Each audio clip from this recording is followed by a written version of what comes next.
I'm going to tell you about the ride I went on yesterday on the river. I saw a flock of small white birds that pedalled in the water, but I couldn't look for long and can't be totally sure they were birds. Then I wasn't aware of much but surrounding greenery. I thought of the word verdant and the river, darkly reflective as videotape, moving in my direction as if fast-forwarding. At a small bridge I stopped to look at it, clear and peaty up close, a tincture like good American filtered coffee, light coming through it like it does through the word American. For a minute I felt I was in California or New Zealand or somewhere very filmic, and if I went on enough rides this summer they'd trace out something maybe the size of a memory. The kids from church were on my street when I returned, dressed as superheroes, but no one mentioned it. They complimented my surname and dispersed, saying they'll be back next week. When they said next week, the light came through it in the partial way it does through verdant and American. They just ran, they'll be back tomorrow, leaving me admiring the many vowels in your name. How should I say it?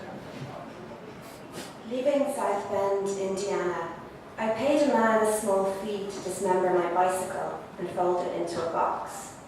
It's a kingly bike when intact, purple to match a certain dress and with heft, purchased at the Meyer family supermarket on Portage. I cycled it right out of the shop.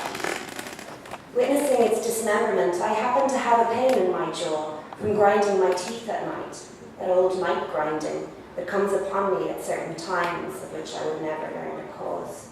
Christ, I said even then, I miss my bicycle. I'd noticed your surname, of course.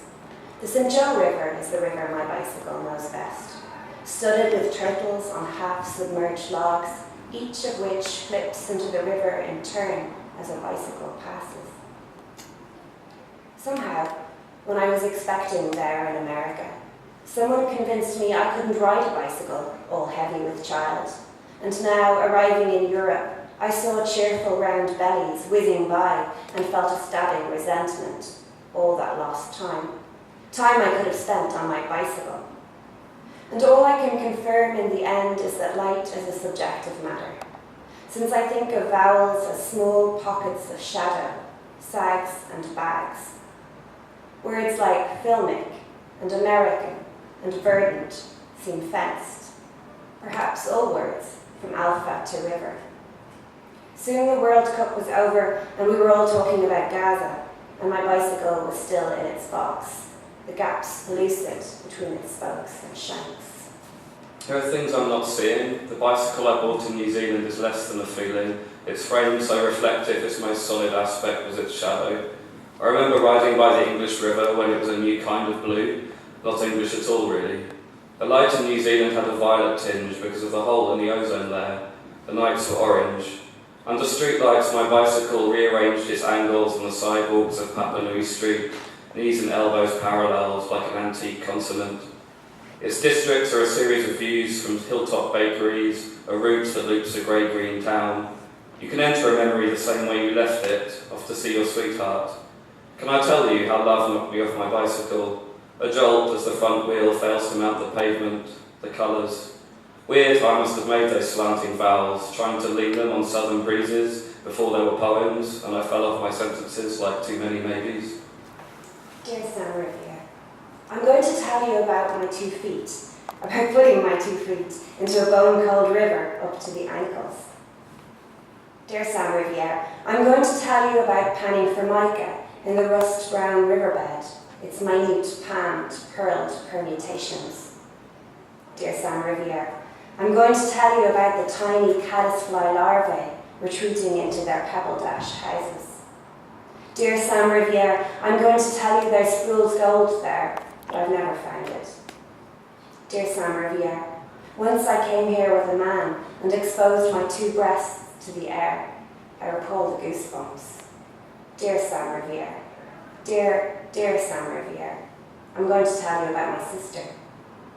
Dear Sam Riviere, I'm going to tell you where the river begins, so you can climb up there and drink the water. I'm going to tell you about stepping into a patch of sucking mud and leaving one boot behind, said Sam Riviere. About finding a dead shrew. Goat's droppings like Maltesers. Coming out of the woods, higher up where the winds grow and the sky is enormous. Dear Sam Riviere, I'm going to tell you, you can see the sea from here. Here are some of the ways people have advised me to pronounce your name. Ashley, Ash, Eugenie, Elsa, Isla, Eileen, Ailbhe. Dear Miss Darcy, what endearments am I allowed? Only your descriptions make my heart heave, and I'm guessing you've heard enough about my bicycle. Dear Miss Darcy, to speak of vows is dangerous. Dear Miss Darcy, I wish you wouldn't call me dear, unless you are completely and perfectly and incandescently happy. Dear Miss Darcy, what if a catastrophe happens, like if just by standing next to someone you knew something about them, and I don't mean the colour of their dress?